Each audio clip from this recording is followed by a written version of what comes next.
Hello children, good morning. आज हम class 4 की नैतिक शिक्षा में सरदार वल्लभ भाई पटेल के बारे में सीखेंगे। बच्चों, अब हम आपको एक महान देशभक्त सरदार वल्लभ भाई पटेल की कहानी बता रहे हैं, जो अपनी दृढ़ इच्छा, अनुशासन और कर्तव्य निष्ठा आदि गुणों के कारण लौह पुरुष के नाम से जाने जाते हैं।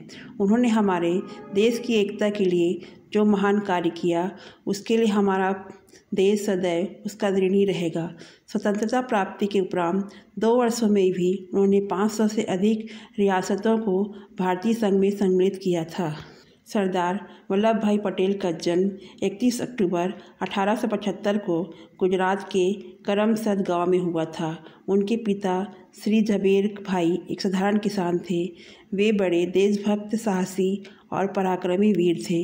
उन्होंने 1857 के स्वतंत्रता संग्राम में भाग लिया था। इसके कारण उन्हें अपने जीवन में अनेक कठिनाइयाँ उठानी पड़ी। वल्लभ भाई की आरंभिक शिक्षा उसके गांव में हुई। बाद में ही हाई स्कूल परीक्षा उन्होंने बड़ौदा से उत्तीर्ण की। आरंभ से ही वे निडर और गर्वीले स्वभाव के व्यक्ति थे।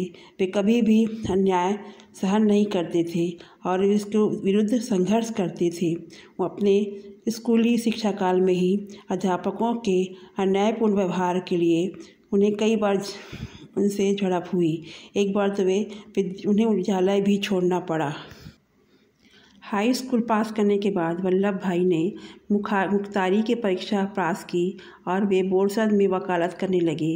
वे उन्हीं मुकदमों को हाथ में लेते थे जिनमें सच्चाई होती थी। वे अपने परिश्रम और ईमानदारी के कारण बहुत सफल हुए। वे बैरिस्ट्री पढ़ने के लिए इंग्लैंड जाना चाहते थे, परंतु आर्थिक कठिनाइयों के कारण वे ऐसा नहीं कर सके।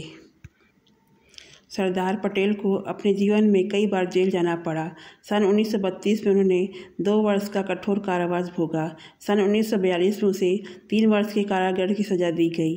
सन 1946 में जब पहली बार केंद्र में जनता की लोकप्रिय सरकार बनी, तो सरदार पटेल को गृह मंत्रालय और सूचना और प्रसारण मंत्रालय का कार्यभार सौंपा गया। सन 1947 में भारत स्वतंत्र हुआ तो सरदार पटेल के पास वही मंत्रालय रहे। साथ ही उन्हें उप प्रधानमंत्री का उत्तरदायी सौंपा गया। पंडित नेहरू ने सरदार पटेल के बारे में ठीक ही लिखा है। सरदार पटेल भारत की एकता के निर्माता हैं। Thank you.